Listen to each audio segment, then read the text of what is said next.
Heyman's first show. This is Sean. And what?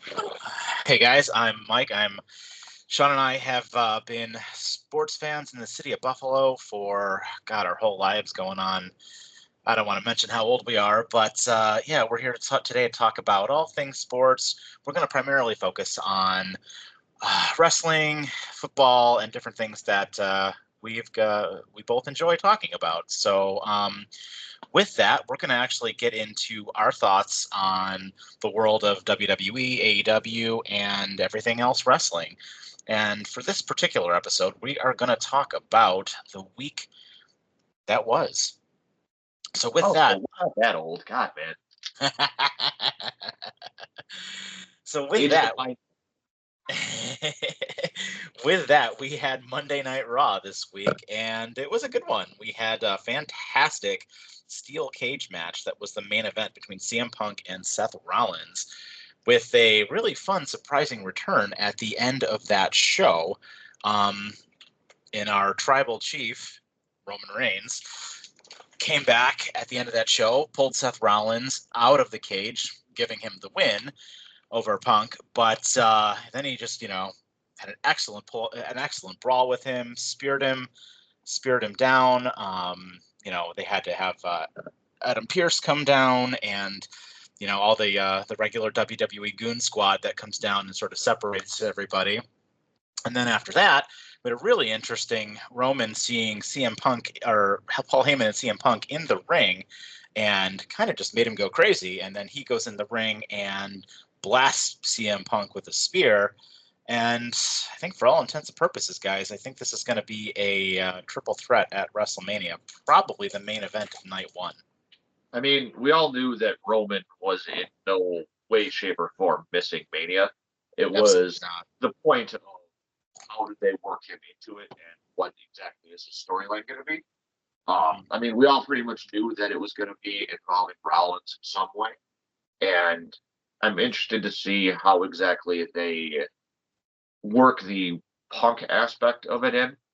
I mean, Yeah. I'm going to assume that your thoughts are pretty much similar to mine, that Punk's reaction is going to be, oh, you interfered and you gave Rollins the win and then you hit me for no reason. Yeah, so it's interesting, right? Like, they still have, and I hope they don't drop that favor that CM Punk had with Paul Heyman back in, when from Survivor Series, when they got him into that 5-way match that they had there. But to be honest with you, I don't know. I mean, I definitely think, just based on the star power of that match, and unfortunately how poorly they have been building the women's title matches, I just can't see anything else right now being the main event of night one, because it's very clear, right, that Cody and John Cena are going to be the main event of night two. But for night one, I mean, I feel like with the star power in this match, right now it's trending towards the main event. I mean, beyond the fact that it's Roman and Seth, this finally gives Punk his main event at WrestleMania. So I have no doubt that because of that, it will be the main event of night one. Because, like you said, there's no way night two is not Cena Cody, especially with Dwayne's involvement. I mean, there's no way that the final boss doesn't have that as the main event. Yeah, I mean, absolutely. And as we go on here, we can certainly get into our thoughts on Cody and John Cena, because that's going to be interesting next week when they're in, I believe it's Bologna, Italy, to on Monday Night Raw, when we're finally going to get our first face-to-face for Cody and John Cena. Is Cena actually confirmed for that? That's what they said on SmackDown. So right. We'll see, I guess. But the just getting back to that steel cage match, like, that was absolutely fantastic. The storytelling, I mean, Punk and Rollins are just outstanding. Both incredible wrestlers, and the way the way they can just tell a story in the ring. I absolutely loved it. How they both sort of, when they were in there, they both opened the cage door and were kind of like, yeah, go ahead, leave, leave if I'm done with you, right? And they didn't. Neither one of them decided to left. They just really wanted to pound the crap out of each other, and I thought that was absolutely fantastic. It's beyond that too. I mean, you can tell like the reality of the fact that the two of them don't particularly like each other, more or less, has been bleeding into that storyline. And Oh yeah. people love to hate on Punk, and yes, he is a kind of a dick. But he, even at an older age, is still showing that he can still go relatively well. And beyond that, the guy has always been a fantastic storyteller in the ring. I mean, going back to the pipe bomb, going back to the Straight Edge Society. I mean, I know you weren't as much of a watcher back then, but it was like he's always had, especially like when it comes to promo skills. My My God, the guy can tell a story in the ring. Even when he doesn't have Heyman with him, you put Heyman into the mix with him, that those are going to be fire. Especially when you have a Heyman that's going to be torn between Punk and Roman. Like Oh yeah, those, absolutely. The next month of shows are going to be outstanding. Like especially if next week on SmackDown we get all three of them in the ring together with Paul Heyman, that's going to be outstanding.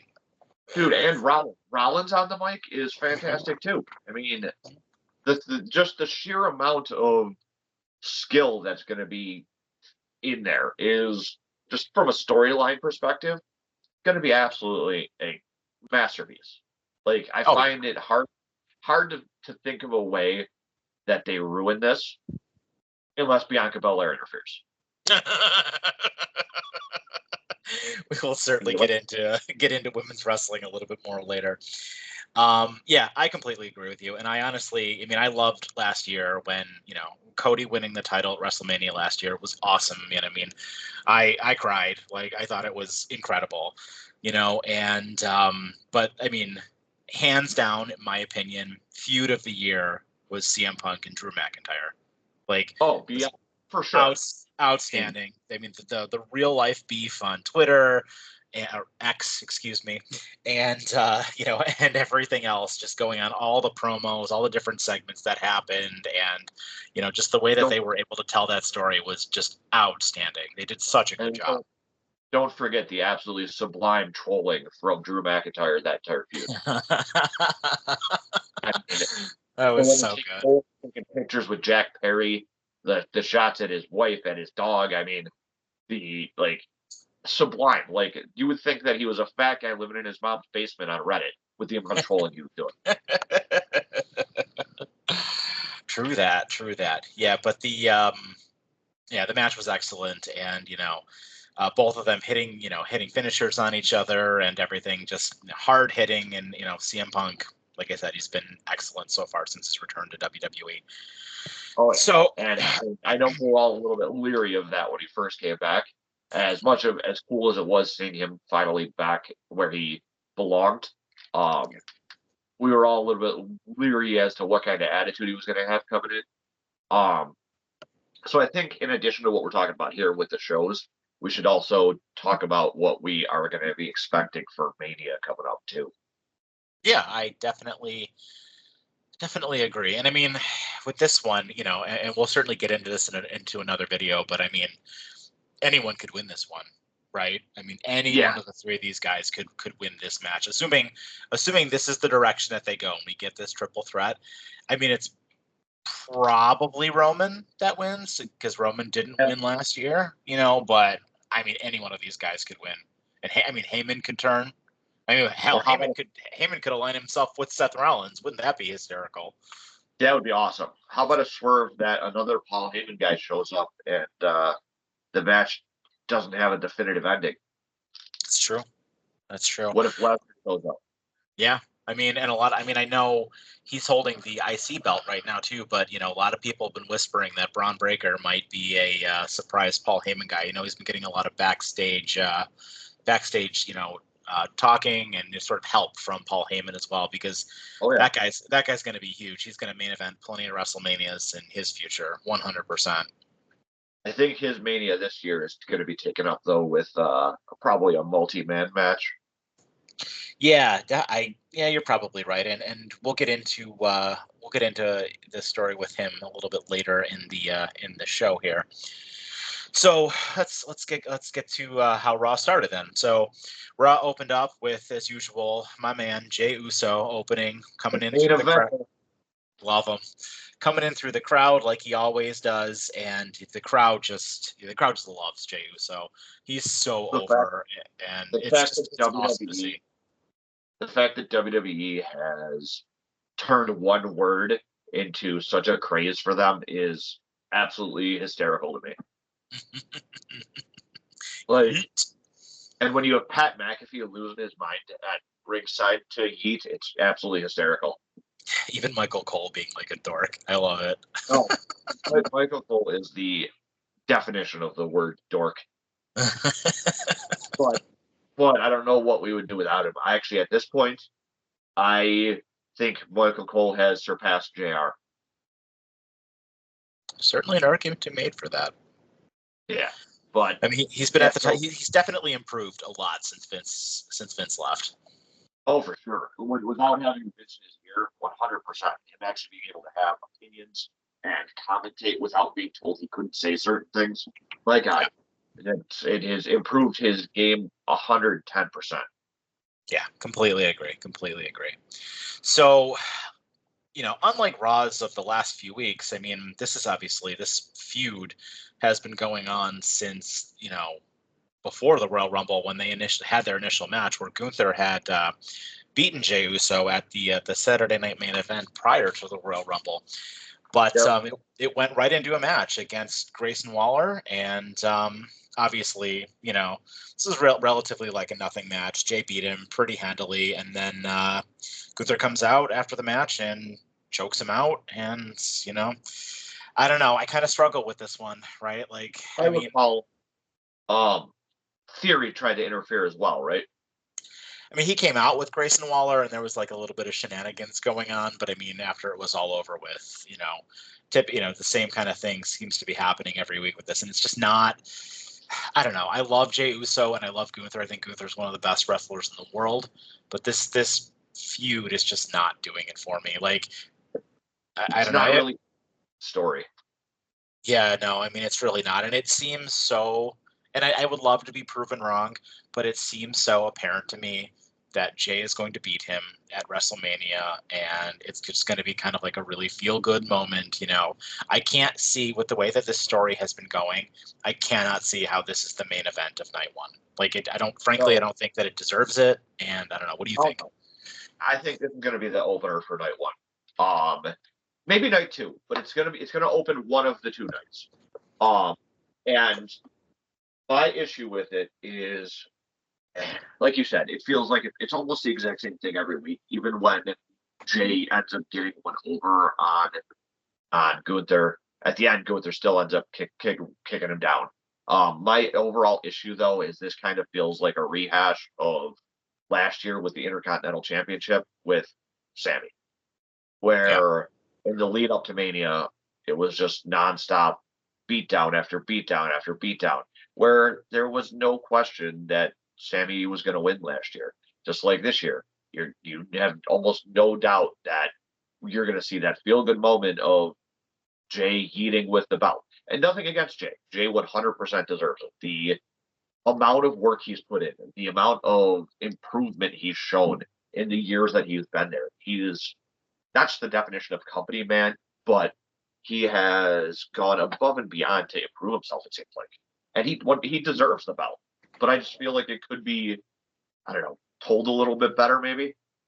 Yeah. A Yeah. little I bit less predictable. could agree with that. I mean, and yeah, guys, I mean, for those of you guys listening to us, let us know in the comments on YouTube and, everywhere else we're going to post this, what you guys think about this as well. And for anything else we're talking about, obviously, too, as we start to do these, we're going to be posting kind of on all the social media platforms. And, we're going to look to get onto Apple Podcasts and things like that. So we want to interact with you. And if you guys like this kind of stuff, definitely message us, put it in the comments, and we will get back to you.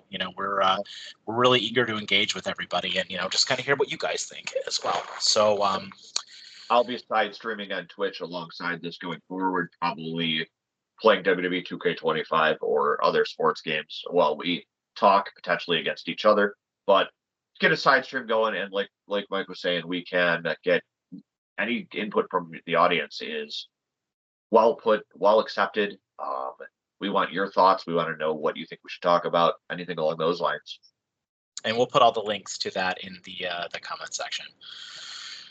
All right, so then next we moved on to our boy Logan Paul. So Logan Paul comes out, and this is obviously New York City, Madison Square Garden.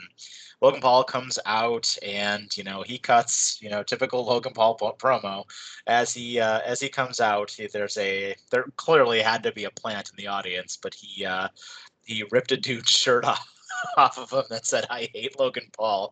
That was pretty fantastic. And then comedian Andrew Schultz he's in the front row, and after Logan Paul was kind of getting booed out of the building by the crowd, he went up to the front row, kind of spoke to Andrew Schultz a little bit, kind of was like sort of making fun of him. And then Andrew Schultz was like, "No, I actually came here to see a real wrestler, someone like CM Punk or AJ Styles," which of course, had Logan Paul drag him into the ring and then attempt to, slam him into the turnbuckle, which obviously brought out AJ Styles for the save. AJ Styles beats him down a little bit, hits the phenomenal forearm, and poses with Andrew Schultz. And I don't know. This could move itself to Mania. It could just be a Raw thing. I don't know. What are your thoughts? So this feels like it's setting up a Mania match. I mean, Styles only has so many more Manias left in him. He's already basically come out and said that he is getting close to being done anyway. So I don't think WWE is going to want to miss the opportunity to utilize him as much as they can. You know what I mean? And I think Styles versus Logan is a good matchup. I mean, they're, no pun intended, their styles mesh well together. And I know people love to hate on Logan Paul because he's a scumbag in real life. But as far as celebrities moving to wrestling go, I got to give him credit. The only other, I mean, there's a couple out there in like the lower wrestlings, like what the hell's his name? Paul Thomas Anderson, I think is his name. Who's in the like GCW. But as far as like big name people in WWE, the only other actor who it seems like gave a damn and put the time in was when Amell had his match. Oh yes, Stephen Amell. Yeah, and I mean you could tell that. I mean, whenever wrestling WWE goes anywhere near where like Vancouver or Canada, wherever the Amells are, usually him or his cousin are shown to the audience, him or Robbie. Yeah, that's true. I think when you have a celebrity who is an actual fan, you get a better quality wrestler out of them. And that's where I got to give Logan Paul the credit. The guy, you could tell the guy has been putting the work in. I mean, hell, the guy had a wrestling ring installed at his mansion so that he could train every day. And you can't hold that against him. And the reason he plays a heel so well is because he plays himself and it works. Yeah, I completely agree. He definitely recognizes, who he is and what he's bringing there. And I think, with the Netflix thing as well, with WWE signing that crazy Netflix deal, you're going to see Netflix bringing in a lot of people like Andrew Schultz, obviously, being on there. And, I believe Macaulay Culkin was on this show as well, which was awesome. I love Macaulay Culkin. Huge wrestler. Yeah, I mean, a lot of these guys are, right? Like Jelly Roll and things like that. It's fantastic. But I'd be willing to bet, as this sort of Netflix journey for WWE kind of continues on, you're going to see a lot of these, stars who have their own Netflix shows going on, being at these WWE events, so they can, promote it and stuff like that. And it's interesting, right? Like, 10 years ago, you were definitely like a huge, like, dork if you watched wrestling and you were into wrestling. And now it's really, it's come a long way, right? It's so much more mainstream than it has been in such a long time, since like Austin and Rock. There was that period in the 2000s, right, where nobody watched wrestling and you were like a big time dork if you watched wrestling and you were into it. Perfect example. Do you remember Y2J in high school? Yeah, exactly. Right. Like, people like that, fans like that, like, we would, if we were watching back then, we wouldn't admit that we watched wrestling. And, yeah, I mean, it was hard. Yeah, I agree with you. You'd get made fun of to no end. I mean, hell, when I was young, teenager, I actually went to a wrestling show with that dude. But you didn't see me walking around wearing the wrestling T-shirts and that because I knew what was going to come out of it. At the time, you would get made fun of to no end, you know. Yeah, And now that Dwayne has become a top dollar Hollywood star, now that John Cena is starring in movies left and right. I mean, look at the mainstream news about Cena's heel turn. When's the last time you would see a wrestling story make make Sports Center? Oh yeah, and I mean, so many of these guys, like I mean, right after Cody Rhodes won, he was on the Today Show, and I saw it was a couple months back that that Roman Reigns was getting interviewed by Colin Cowherd. You know what I mean? Like this is just it's crazy. Like this kind of stuff is just it's going on all the time now, and it's awesome. I love that it's getting the mainstream attention that it deserves, and um, you guys will obviously, as you're listening to us talk about wrestling, obviously we definitely are, we watch WWE and NXT and AEW and everything else like that. And I think that this is good for everybody, right? Like this being good for the industry. And if you're a fan of WWE or you're a fan of AEW or, God forbid you're a fan of both, Yeah. this is good for the industry, right? Like this being in the mainstream is good for the industry. And it gets these guys, for one thing, gets these guys and girls paid way more, like way more money than they ever would have got, which is awesome, right? But also just, the recognition, right? Like you can talk about it, you can, just, make it mainstream, right? And I think that that's fantastic. Competition is always huge, no matter what the industry. And WWE having TNA as its only competition for the many years that it did after WCW failed is just it wasn't good. I mean, WWE became stagnant, and that's what a major part of WWE's problem was just the stagnancy of it. And I mean, I don't like you said, God forbid you're a fan of both AEW and WWE because wrestling tribalism is, I think, the number one thing that is ruining wrestling right now. Um, when why can't we just be a fan of both? I mean, yeah, you can like things on one thing and hate things on another, but then you can like things on the other thing and hate things on WWE. There's no reason to act the way that some of these tribalists do. Like, I mean, hell, we'll even look at people like some big name wrestling journalists who push that narrative. Like, that's not good for the business. Yeah, Sorry, that was a little bit no, it's cool. I completely agree. All right, so next we had a match between the New Day, the heel New Day, and the LWO Dragon Lee and Rey Mysterio. And, kind of standard, sort of just a standard tag match, a little, some heel shenanigans here and there. Match just kind of had a fun conclusion when the masked luchador came out, which clearly, I would have no idea who that is. it's clearly not American made. Caused a bit of interference at the end of the match, giving the New Day the win. I got a couple of thoughts on this one. Obviously, I love the segment. I love the ending segment with the masked luchador. I think, whether or not it's Chad Gable, right? I think he's doing some excellent career work. Sort of the thing that I don't really like is I thought the New Day heel turn was fantastic. I thought they did such a good job with the way, that segment with Big E and, getting the families involved and just how they turned that team heel over that month and a half period a few months back that they did was absolutely fantastic. But now it's just like, what are you doing with them? They're spinning their wheels right now, right? Like like those Raw tag team titles, they need to win those. Like they need to win those and they need to be carrying those around because like you're wasting one of the best heel turns minus the John Cena one that you've had in such a long time with this company. I don't know. What do you think? Heel New Day, like you said, that segment where they turned on Big E, the character work for that was absolutely fantastic. Plus the swerve of it being both Kofi and Xavier that turned was out of nowhere. Like I fully expected them to break up, not for both of them to turn.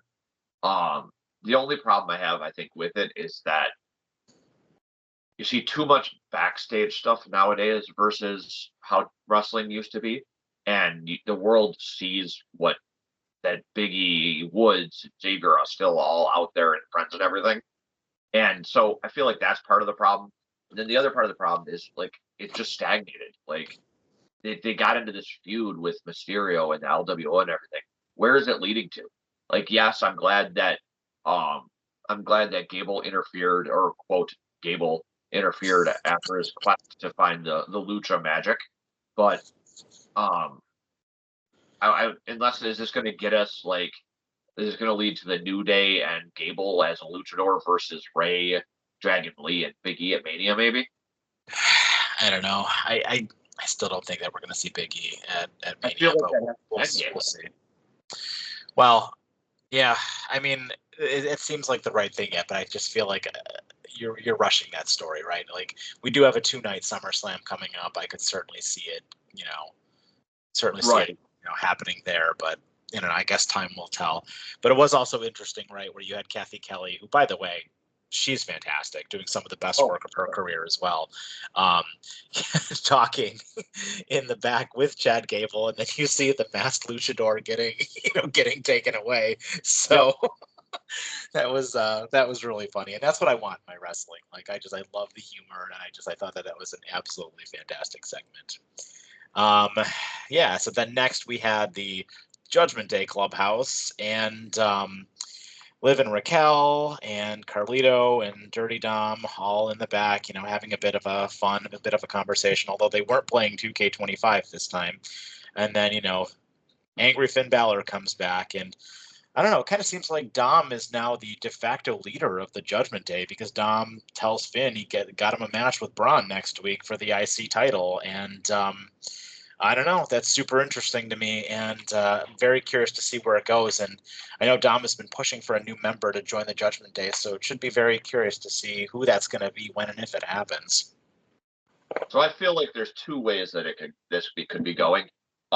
Obviously, the first one is that this is leading to a Finn Balor heel turn. Mm-hmm. Because Finn breaking off from the New Day, the Dom's called it the New Day. The New Day wouldn't really technically be a heel turn because they're already heels. You know what I mean? Mm-hmm. But the other way I could see this going is Dom got the match for Balor because he knows that Balor will get his ass kicked. You know what I mean? Yeah, I mean, it would be cool. Will allow Dom to then push for the eventual addition of a new member, which I have no idea who that could even potentially be. Mm-hmm. And I mean, you know what I mean? Well, I have no doubt that the match tomorrow on Raw will be fantastic, because Finn's a great worker and Braun is just a monster. But I don't see Braun losing the title on Raw. Absolutely not. I mean, WWE could swerve everybody, but I highly doubt he's losing the title before WrestleMania. We already had our recent title change on network TV, and or Netflix, but close enough. I don't know that I see another title change this close to Mania. I agree.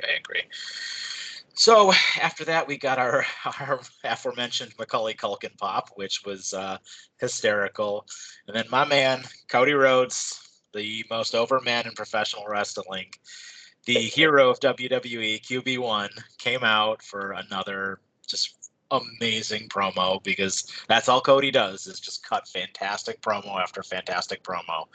And, calling out John Cena, calling out The Rock and Travis Scott, had that big shiner on his face. And, love me some Cody Rhodes. I think that this, I don't know how John Cena's going to look in the ring. I mean, he looked fine at Elimination Chamber, right? Because it was easy to be carried by all those guys who were, that all-star cast at Elimination Chamber. So it's going to be very interesting to see how Cena looks against Cody in a one-on-one match at WrestleMania. But Cody's a rock star, and excellent wrestler, excellent promo. I think Cody's well deserving of being the face of the company and the champion. I mean, if anyone can carry Cena to a great match in a one-on-one, it will be Cody. I mean, look at what Cody did with one arm with Seth Rollins. Like that. Well, that tells you that he can do it. Like, and you were right, Cody Pro. When's the last time Cody's had a match on regular TV? Do you know? Can't think of anything off the top of my head, but I mean, he's Exactly. been I mean, he's done a couple of main events where they've been like, he's tag teamed with people, and I know that like he does a lot of dark matches as well. I mean, that's one of the things I love about Cody is like, unlike Roman Reigns' title reign was fantastic, but I mean, Cody does put in the work, right? Like Cody's there every week, and even if he's not wrestling every week, Cody is, he's cutting a promo, and he will from time to time be in the main event of an episode as like part of a tag team in some way, shape, or form. So, excellent. I don't know that I have a Cody problem Rhodes. with that though. I mean, the guy's your main champion, and as long as he's there cutting promos and moving stories along, I think that's fine. If he's not a champion, I think that's a little bit different. But I think them using him the way they are, especially with the fact that he was injured by WWE allowing an untrained person in the ring with him, just to rock the Dwayne Johnson's ego. Like, why did you need Travis Scott out there? Like, I'm sorry. And on top of it, why did you need him putting hands on your champ like that? Especially, and I mean, Cody will never say anything about it because he's the definition of professional. Oh, but 100%. Like, you risk injuring one of your top money makers there for no reason. Yeah, and I mean, there, obviously, everyone saw the black eye, but I mean, there were also reports of a busted eardrum as well. I know he came out with that packing in his ear, which kind of fell out a little bit after a while, but I mean, neither here nor there, right? I mean, still though, excellent. And I mean, I get the Travis Scott thing, like, you want that mainstream appeal, right? You want to bring in those new eyes to the product, and I get that. So, I mean, I was fine with him being there. I don't, like I said, like to your point, I don't love somebody putting hands on your champion, right? Like, that'd be like somebody, Josh Allen from the Buffalo Bills going out and doing an interview or something like that, right? And somebody throwing a football and hitting him in the face or something like that, right? Exactly. I don't love that, but I mean, it is what it is, So Cody's, yeah, you're right. Cody's a consummate professional, and he's certainly not, he's not gonna, go and cry about it. So, okay. So moving on, next we had Raquel Rodriguez versus Bayley for a shot at Lyra Valkyria's IC title. And again, a little bit of shenanigans going on there, but Raquel did pick up the victory. So we will see her in the future go up against Lyra for that IC title.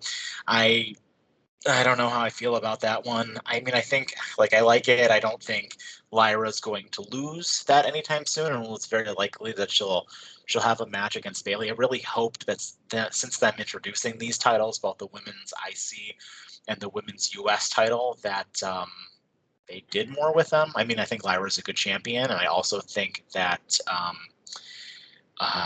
she can certainly put on good matches, but I just wish they were doing more with this title, and I kind of feel like it's kind of just going to be stagnant until Becky Lynch comes back and takes it off of her, because that's likely where that's going to end up with. I will say, I think that the women, the one on Raw, the one Lyra's carrying, they're doing more with that than they're doing with Chelsea. At least that's what it feels like to me. But to be completely honest, I hope they have Lyra go over Raquel, because I have zero interest in Raquel Rodriguez. Even as Liv's henchman, she just has like no personality. She dresses like she's back in the day of the Mexicools. It's not like, I don't know. I just have zero interest in her or her character. She's got zero personality. Like, I don't know. Yeah. Yeah, I mean, she certainly right now is kind of coming across as a background character, and that's unfortunate too, because she's a good wrestler. And if you kind of let her shine a little bit more, I think she would be able to do a great job. Even before her big injury, where we lost her for that extended period of time, I mean, she was one of the top contenders, right? She was going up against Rhea, and she was really, really being pushed, but not well, but they were doing a better job with her than the kind of the henchman character that she is now. Yes, this is kind of a nothing segment, I guess. That's the problem has, though, is she's one of those people that it seems like she's always getting injured at like the worst possible times. Yeah. Um, and that's definitely, I think, derailed her career a whole lot. Yeah. Yeah, I completely agree. Yeah, and then the last segment we had, obviously, before the main event, which, we kind of touched on at the beginning of the episode here. Io Sky comes out for an interview with Michael Cole, which very quickly gets interrupted by Bianca Belair, which very quickly gets interrupted by Rhea Ripley, which very clearly, Bianca Belair and Rhea Ripley don't really seem to think very much of Io Sky, although in my opinion, I think Io Sky is the best wrestler of the three of them. And Io quickly gets fed up with, kind of being sort of pushed to the side by both of them, slaps them both out, and makes her way to the back. And I mean, this is going to be a triple threat at WrestleMania, right? Like, this is absolutely what's going to happen with this. And this is the only program, I think, going on right now that could challenge the Roman Reigns, CM Punk, Seth Rollins thing for the night one main event. This is the only other match I think that could, if this triple threat ends up happening, could be the only other match that's the night one main event.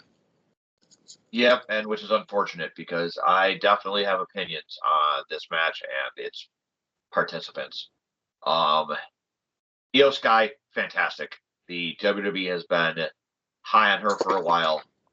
Even even while it was just Damage Control when she had the title, she looked good. Her matches almost always look good.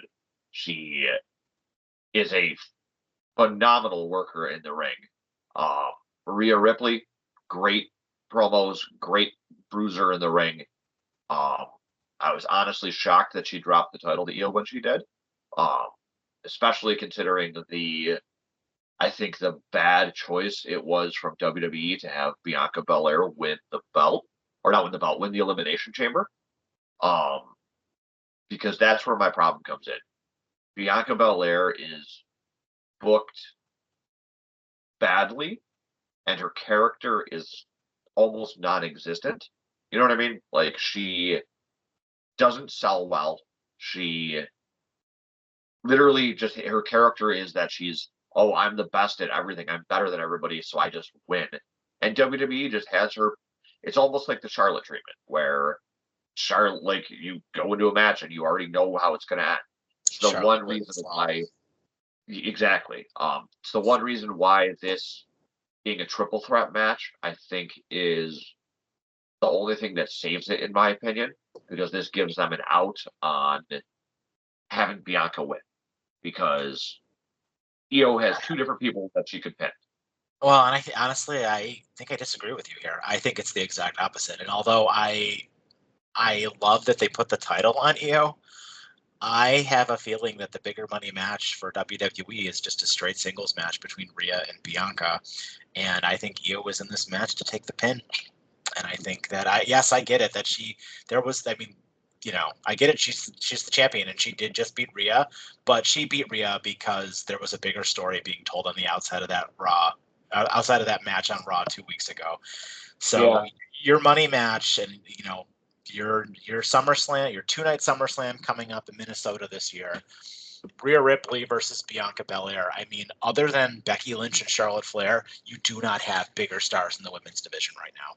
So that is absolutely going to be a thing, and that's absolutely going to be the title match at SummerSlam this year. So unless I just go ahead. Because my thought is that, as much as I hate to say it, if Bianca wins the match, your SummerSlam is going to be Bianca versus Jade.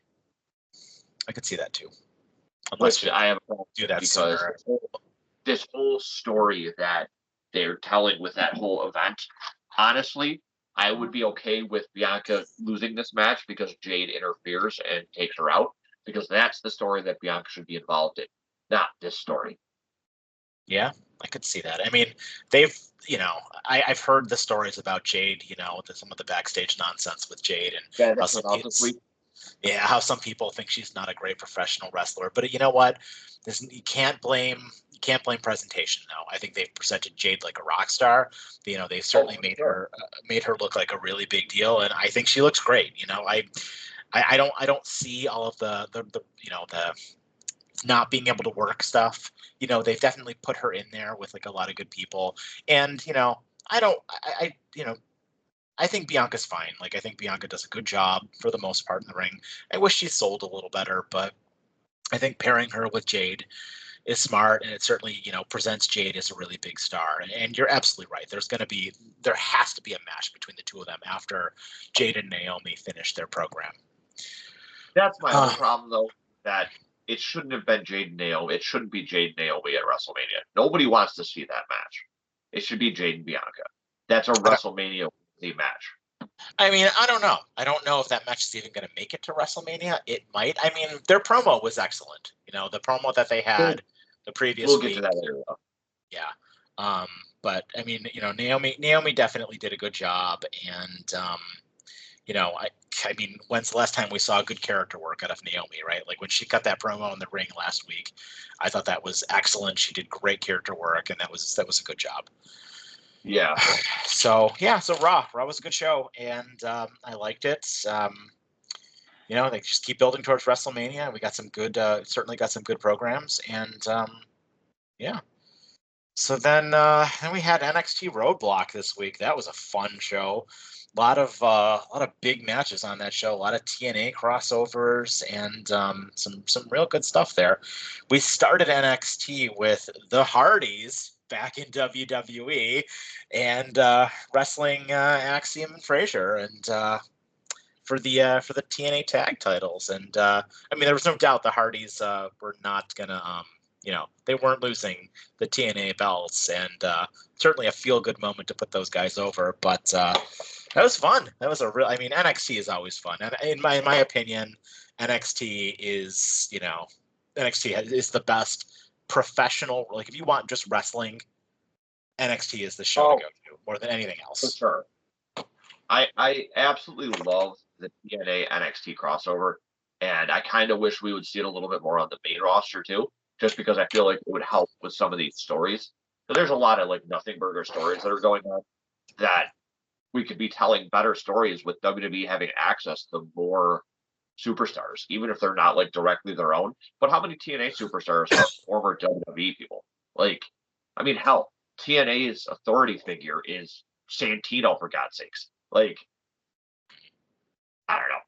I think that they have a lot of potential there that's being wasted, but NXT is for sure one of the places that's taking advantage of it. Like you said, I mean, the Hardys back in WWE in it, like, not in a full capacity, but that's always fun to see. Yeah. And we all, I mean, Fraxium, Nathan Frazier, and Axiom can almost always be counted on to put on a fantastic high flying match. And the Hardys are looking old, but that match still was a pretty good match, even though there was no doubt in what the result was going to be. 100%. And I mean, I can't say enough about the wrestling. Like all the matches on the card were just from top to bottom. I mean, outstanding. We had a kind of not exactly a co-main event, but we'll get into the main event in a little bit there. But we also did have Jordynne Grace versus Roxanne Perez. I mean, obviously you're going to, Jordynne Grace is obviously winning that 100% at the time there. She's just getting into WWE, getting into the NXT system, and Roxanne Perez is kind of on her way out, on her way up to the main roster, technically on the main roster already because she was in the Elimination Chamber. But Jordynne Grace looked like a star. I mean, she's fantastic, and I've always liked Roxanne. She's an excellent wrestler, and good quick match. Roxanne made Jordynne look like a star, and excellent match. So prior to the emergence of Julia and Stephanie Baker, Roxanne and Cora Jade were probably my two favorite women in NXT. Like you said, Roxanne is. I feel like this was probably her swan song in NXT. She might get one more match against against Jordynne at the whatever the pay-per-view is right before Mania for NXT. What is that? Stand and Deliver. Stand and Deliver. I think it's on WrestleMania weekend. Mm-hmm.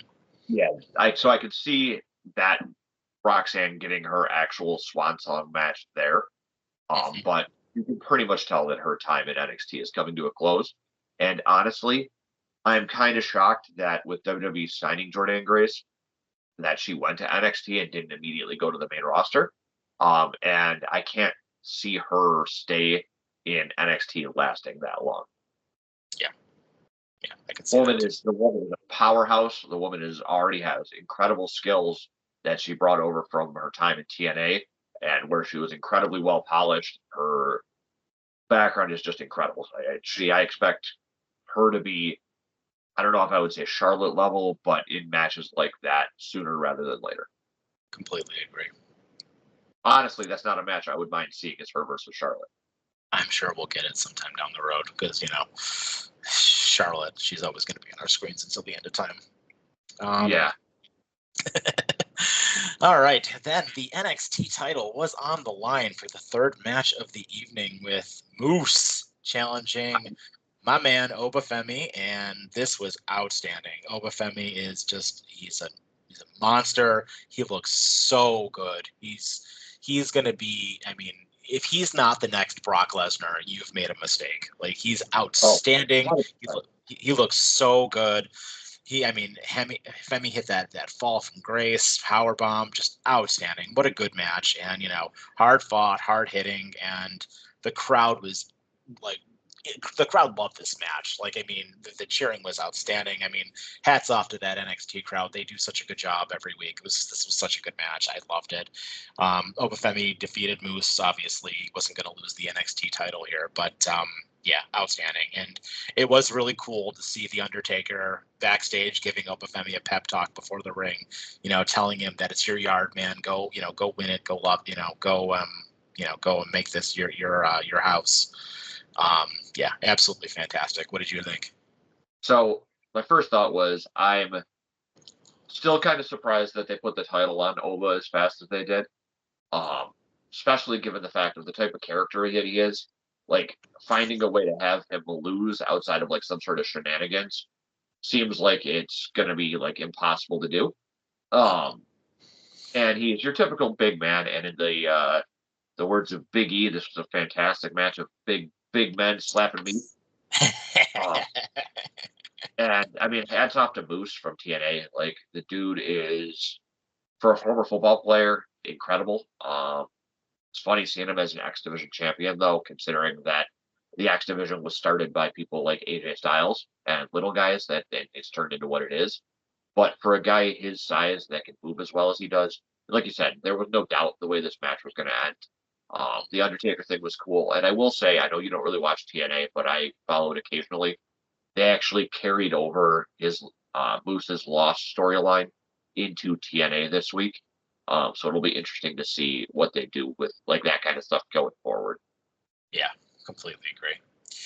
Next, we had a New York street fight between Ethan Page and Javon Evans, and man, that rivalry has been going.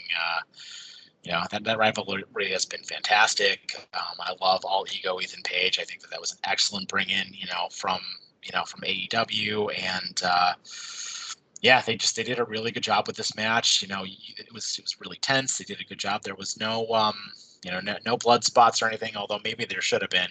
Javon Evans had that outstanding suicide dive that looked fantastic, and I thought Page sold that like beautifully. And yeah, it's just one of the best spots of the whole match. And Javon Evans with the win. Obviously, this was probably the match of the night. Like, they did such a good job. I think Javon Evans is a star. I think Ethan Page is a star, although I don't know about Ethan Page making his way to the main roster. But yeah, Javon Evans is absolutely a young guy world champion someday, 100%. Oh, for sure. Can we pause for 1 second? Somebody's knocking at my door. Mm-hmm. I'll be right back.